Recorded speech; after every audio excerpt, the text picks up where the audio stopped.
Great family. Where'd you grow up, Lou? I grew up in Watertown, Massachusetts. So, right, I'm a public school kid, right? I went to Watertown High. Um, I did a year of prep school at Bridgeton Academy, the 13th grade. Oh, Uh, man. and I went to Central Connecticut as a freshman.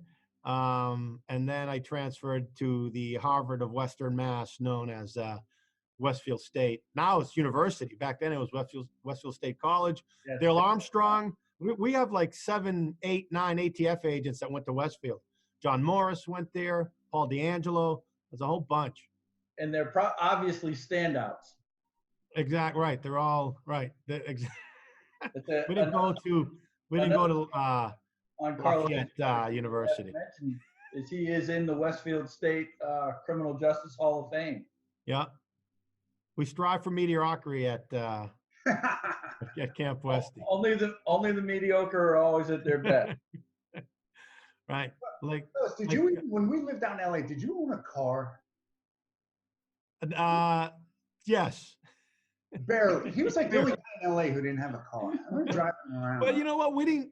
But right, look, we lived 2 blocks from the beach and a block away from a grocery store. True. Right. When we came home, we never went east of PCH. There was no reason to. You're right. Right. There was no reason to go anywhere. Everything that we needed was within a 2-block radius.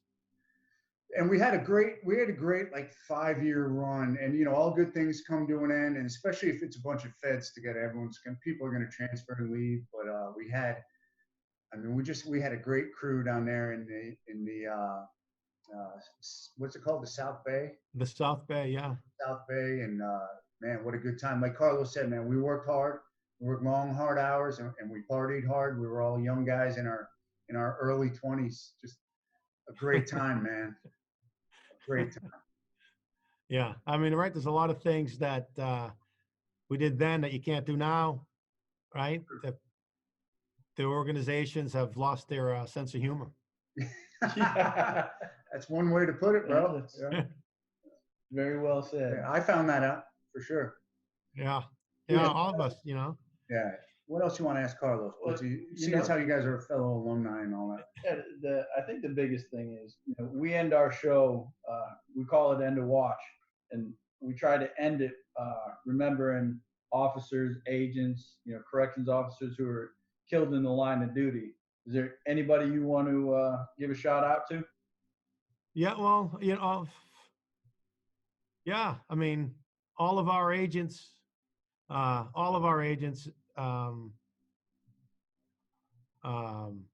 you know, I've been on 30 years, right? So I was an agent. I was in Los Angeles during Waco. You know, again, right? With Greg passing away last night, that's number 9, not counting the guys who were killed at Waco, you know? So, you think about it, and right, you know, you're like, hey, why not me? Yeah. That type of stuff, you know. But I keep coming back to this. I always, and I talked to John Carr about this more than I'd like to, but we talk about when we have a milestone, when we do something good, when we're having fun. We always talk about how Nathaniel Medrano would have enjoyed doing what we're doing, you know. You know, when I went to Mexico, Nathaniel and I would always, especially him, you know, at that time I was a street agent and all I wanted to do was just catch bad guys, but right, he was a smart guy. Yeah. And one of the things that he always wanted to do was be an attaché in Mexico. Right? He identified strongly with his Mexican heritage. He spoke perfect Spanish. You know, and a lot of people don't know this. Once a month, Nathaniel would collect clothing and he'd drive down to TJ to an orphanage and he'd spend time down there with the kids. A lot of people don't know he did that. Wow. So when I went to Mexico, I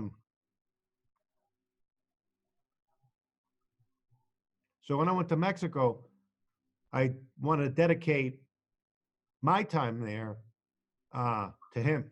So Awesome. Hey man, I'm gonna echo Carlos and dedicate this one to Nathaniel and just tell a quick story. And it was actually the last time that I ever saw him. And I don't know if you remember this, Carlos, but we all went to the beach, and Nathaniel hadn't brought a towel. He didn't have a towel with him. We had all walked down there, and so he said to me, he goes, "Hey man, let's just share your towel, bro." And I was like, "Share my towel? What do you mean share my towel?" He goes, "No, you just turn it sideways, and we'll both lay on." I was very uncomfortable with that at the time. And he goes, "Hey, listen, man." He goes, "You're a big dude and all." And he goes, "Be confident in yourself, man. Turn the towel side, both lay on it." And I did. And I was very uncomfortable with it. But that was Nathaniel. You know what I mean?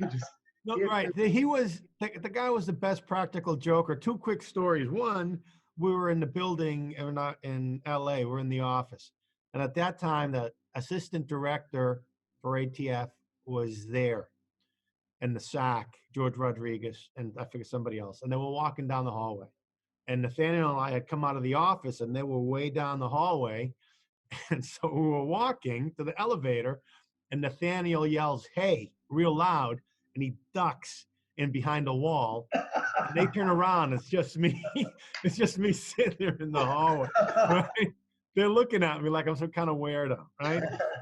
The other one, Nathaniel and Rory O'Connor, they went down to Mexico with Nathaniel's family for a Thanksgiving. They were at this hotel. And Rory and Nathaniel's twin brother, Matt, they're at the pool. And they're sitting there having drinks. And next thing you know, Nathaniel is walks onto the pool deck. He's walking to where they're at. He's got a towel wrapped around him. He gets there, drops the towel, and he is in a thong bikini banana hammock. He's just standing there, it was, those Rory, and you have to know, not to be funny, you have to know Rory, who's, Rory got up and walked away. He didn't want to be seen with him. Oh yeah, he can't handle that. Yeah. Right. But Nathaniel was a great practical joker, man. He was just a good guy. Tough as nails, little guy. Yep. But that dude, he was a great boxer. That guy could run like nobody's business. He was in just tremendous shape. He was just an all around, just a good dude to have. A special dude, definitely a special guy, man. No, it's great. It's great to have the opportunity. That's why we do this. So guys like that are never forgotten. Yeah. All right, Bootsy, go ahead with your dedication, man. Well, I think mine's going to go out to, in the spirit of Westfield State, we'll go out to Patrolman Kevin Ambrose of the Springfield, Massachusetts Police Department, who served with my uncle, who was his captain, as a matter of fact. He was shot and killed during a domestic dispute in 2012. Just again to remember Kevin Ambrose of the Springfield Police Department. And guys, Carlos, thanks so much for coming on. It's an honor to have you, but two, it's a lot of fun. Having a connection.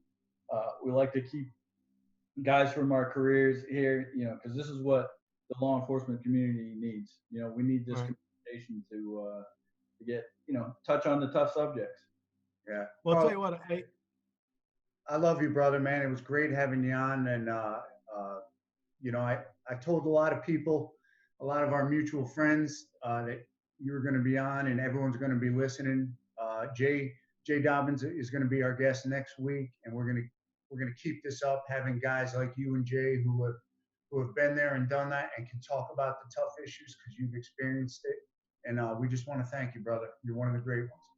Thanks, Lloyd. Kevin, I appreciate it. Hey, like I told you earlier, man, I'm so proud of you guys. You guys are, you guys been there, done that. You continue to move forward. This is, like I said, I listen in regularly, and I couldn't be prouder. So keep doing what you're doing. I really appreciate it. All right. Thank you, brother, and God bless.